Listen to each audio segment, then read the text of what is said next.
In law enforcement, the vast majority of police officers diligently uphold their oath to serve and protect their communities with honor and integrity. However, law enforcement is not immune to corruption and misconduct, just like any other profession. In this exploration, we will shed light on cases where law enforcement officers deviate from their duty. Wayne Jenkins, a former Baltimore police officer, is a case in point. Jenkins, ostensibly a respected member of the Baltimore Police Department, was playing a role that should have meant safeguarding the city's streets. However, over time it was revealed that he was far from the trustworthy figure he represented.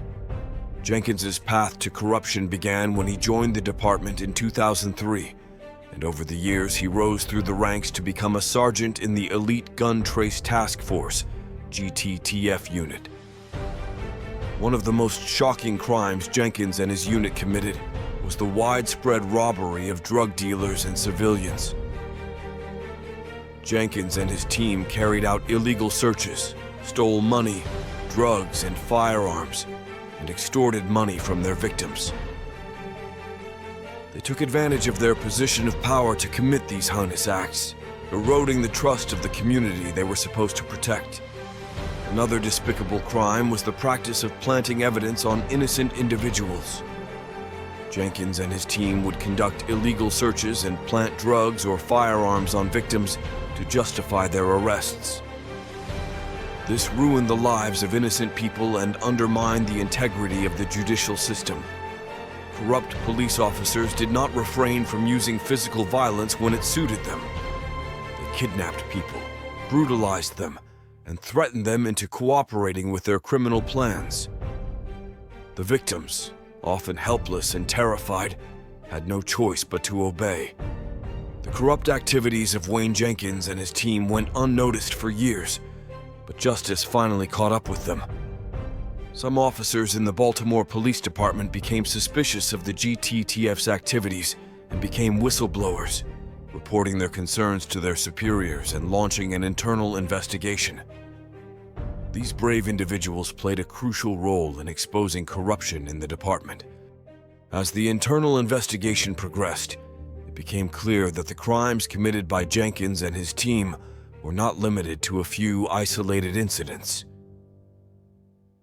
The U.S. Department of Justice has launched a federal investigation into the practices of the Baltimore Police Department. This broader investigation helps shed light on the extent of corruption within the GTTF. Advanced surveillance techniques, including wiretapping and tracking devices, were used to gather evidence against corrupt officers. These techniques allowed investigators to monitor their movements and conversations, providing irrefutable evidence of their criminal activities. In January 2018, Wayne Jenkins pleaded guilty to multiple federal charges, including theft, extortion, planting of evidence, and overtime fraud. He received the harshest sentence, 25 years in a Kentucky prison. Michael Dotro, once a trusted officer with the Edison Police Department, became involved in a network of criminal activity that lasted several years. Some of his most scandalous crimes were arson, vandalism, and a sinister plot to harm his colleagues. One of the most heinous crimes committed by Dotro was the 2013 arson attack, where he set fire to the home of Captain Mark Anderko of the Edison Police Department in a blatant attempt to silence an internal affairs investigation against him. The fire not only destroyed Anderko's home, but also endangered the lives of his family members. Dotro also engaged in vandalism, demonstrating his contempt for the law. His target was the vehicles of people who had crossed his path or who had offended him in some way. These acts of vandalism included damaging cars, slashing tires, and causing financial hardship to innocent victims. Perhaps the most chilling revelation was Dotro's sinister plan to harm his colleagues, conspiring with other agents to attack a colleague, which included plans to set off an explosive device in people's homes.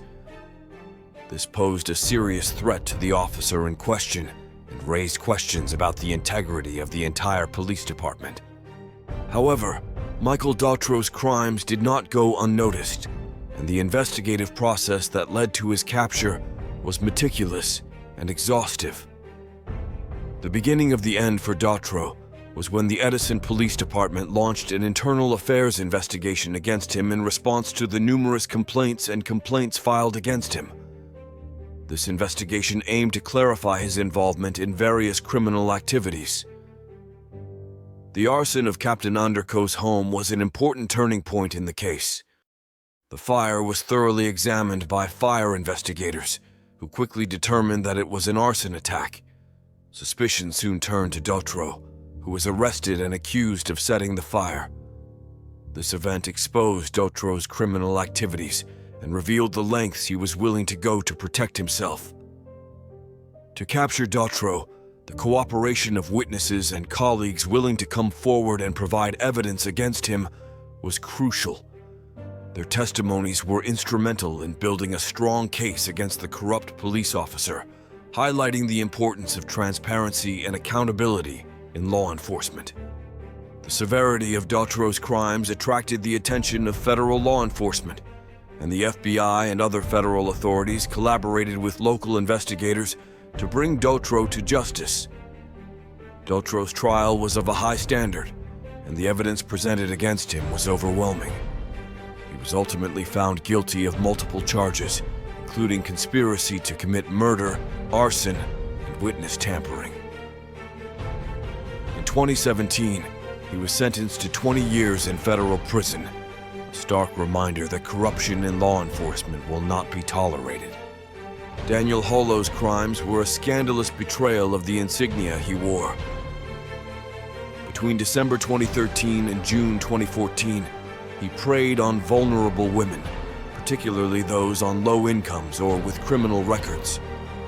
His modus operandi was to target African American women, believing they would be less likely to report his misconduct due to their social circumstances. Holo sexually assaulted and raped several victims during traffic stops or routine interrogations. His victims described how he coerced them into silence, fearing that no one would believe them over a uniformed police officer. The crimes included sexual assault, forcible oral sodomy, and rape. The victims' stories were eerily similar, as Holo used his authority to intimidate them and threaten them with arrest. Many of his victims had had previous encounters with the law, making them even more reluctant to come forward. However, her bravery and resistance eventually put an end to her abuse. Holo's crimes began to be uncovered when one of his victims, a 57-year-old grandmother, decided to break her silence and report the attack. His willingness to speak opened the doors to a series of investigations that would bring Holo's atrocious actions to light. When investigators began to investigate, a pattern of abuse emerged. They discovered that Holo often targeted women with criminal records, assuming they would be less credible witnesses. This coincidence between the victims drew a disturbing pattern of their predatory behavior. In addition to the victims' testimonies, investigators gathered crucial evidence. DNA testing from Holo's patrol car, including hair and saliva samples, provided irrefutable evidence of his involvement in the assaults. Surveillance footage corroborated the victims' accounts, showing Holo stopping his patrol car in isolated areas before the crimes occurred. Investigators' persistence in gathering evidence and the bravery of victims who came forward played a critical role in ensuring Holo faced justice for his crimes. Daniel Holo's trial began in November 2015 and attracted media attention and public outrage. He was charged with 36 charges, including rape, sexual assault, and indecent exposure. Prosecutors presented a compelling case against Holo, based on victims' testimonies, DNA evidence, and surveillance recordings. They presented the image of a corrupt officer who had betrayed the trust of the community he had sworn to protect. The defense, for its part, sought to undermine the credibility of the victims, attempting to paint them as unreliable witnesses due to their backgrounds. They also argued that DNA evidence could have been innocently transferred during routine police work. Despite the defense's efforts, the jury found Holo guilty on 18 of the 36 counts. In January 2016, Holo received his sentence, which was nothing short of historic. The judge handed down a sentence of 263 years, ensuring that he would spend the rest of his life behind bars. The severity of the verdict sent a strong message that such abuses of power would not be tolerated. Zachary Wester, a former sheriff's deputy, was involved in a scandalous corruption case that shook the small town of Jackson County, Florida, to its foundations. Wester's corrupt acts were not simply a betrayal of public trust, but an attack on the integrity of the justice system. Wester was accused of planting drugs on innocent people during traffic stops and then charging them with possession. These were not minor crimes. These accusations had the potential to ruin the lives of the victims, branding them as criminals when in reality, they were innocent people whose future hung in the balance. The plot of Wester's crimes began to unravel when several people he had arrested began to raise suspicions. They claimed that drugs had been placed in their vehicles, which they had never possessed. As these stories began to pile up, it became clear that something sinister was happening within the Jackson County Sheriff's Department. The investigation into Zachary Wester's misconduct was a thorough process involving a team of law enforcement professionals. The first step was to collect testimonies from the victims of their alleged crimes. These brave people recounted their experiences, providing detailed accounts of their encounters with Wester. The next crucial piece of evidence was body camera footage of Wester's arrests. In some cases, the images did not match Wester's reports, heightening suspicions. Investigators analyzed hours of footage looking for discrepancies and irregularities that could corroborate the victim's claims. A thorough examination of Wester's arrest records and case files was also conducted. To do this, the evidence, witness statements, and the chronology of the events were compared. Any inconsistencies or patterns of behavior were meticulously documented. The turning point in the investigation came when a colleague of Wester's, Deputy Joshua Eads, became suspicious of Wester's actions. Eads had worked closely with Wester and noted discrepancies in his arrests and reports. He decided to report his suspicions to his superiors, which led to a more thorough internal investigation. As the investigation progressed, irrefutable evidence against Wester began to appear. In one especially shocking case, a baggie of methamphetamine in Wester's patrol car matched the drugs he had allegedly planted on an innocent citizen. This discovery provided concrete proof of his wrongdoing. In July 2018, after months of tireless investigation, Zachary Wester was finally arrested and taken into custody. He faced numerous charges, including conspiracy, official misconduct, fabrication of evidence, and false imprisonment. These charges carried severe penalties that reflected the seriousness of his actions. In February 2020, Zachary Wester was found guilty of multiple charges related to his corrupt activities.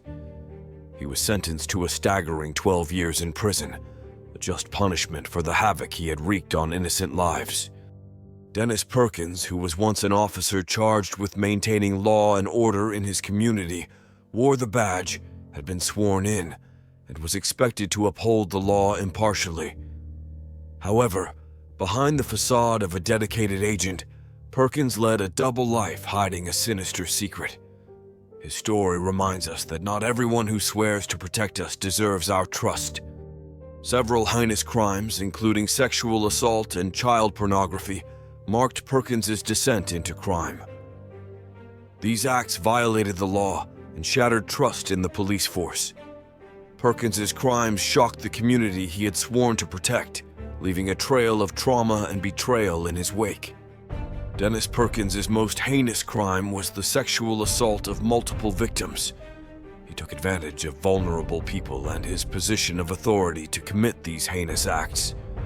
The trauma inflicted on the survivors, who had to deal with emotional and psychological scars, cannot be overstated. Perkins's involvement in child pornography added another level of depravity to his criminal activities. The possession and distribution of child pornographic material is a serious crime that exploits and harms minors. The involvement of a police officer in such activity is especially alarming, as it undermines trust in the institution charged with protecting the community, as well as causing immense harm to the children involved in the production of such material. Dennis Perkins' fall into crime did not go unnoticed by authorities. As evidence of his crimes emerged, a thorough investigation was launched. This investigation included collecting physical evidence, victim testimonies, and reviewing Perkins' online activity, which led to the discovery of child pornography in his possession. When evidence was sufficient to warrant his arrest, Dennis Perkins was arrested and charged with multiple felonies, including sexual assault, possession, and distribution of child pornography, among others.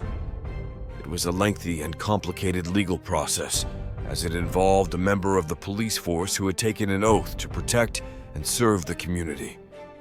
Throughout the trial, the evidence presented against Perkins was overwhelming, and the victims bravely came forward to testify about the horrors they had suffered at the hands of the former police officer. Perkins' defense tried to argue on his behalf, but the evidence was conclusive and convincing. Ultimately, in a court of law, Dennis Perkins was found guilty of most of the charges against him. He was sentenced to a long prison sentence, which ensured that he could not harm more people and that justice had been dealt with for his crimes. The community, although shocked by the betrayal of one of their own protectors, was able to see that no one was above the law and that criminals, regardless of their position, must be held accountable for their actions. Dennis Perkins, once convicted, began serving his sentence in prison. His case became an example of how the justice system can and should pursue those who abuse their authority and commit heinous crimes, regardless of their position in society.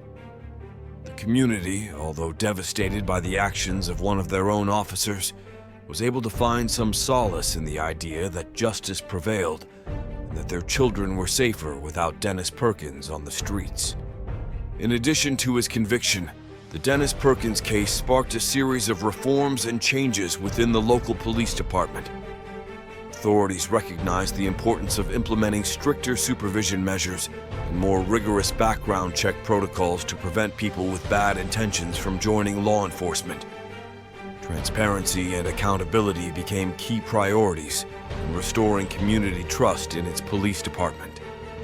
The Dennis Perkins case also highlighted the need to educate the community and parents about how to protect their children from online dangers and how to recognize signs of sexual abuse. Local and national organizations stepped up efforts to provide resources and support to victims and their families. The impact of this case extended beyond the local community. The story of Dennis Perkins became a leading example of how justice can and should be blind to an individual's social or professional position. His conviction also served as a reminder of the importance of protecting children's rights and combating child exploitation in all its forms. Ultimately, Dennis Perkins' story is a testament to how the legal system and the community can come together to confront and defeat those who commit horrendous and heinous acts. Justice prevailed, and the community came together to heal and work together toward a safer and more just future for all. If you found the video interesting, don't forget to subscribe to the channel and activate the notification bell so you don't miss any of our upcoming revealing videos. Until next time.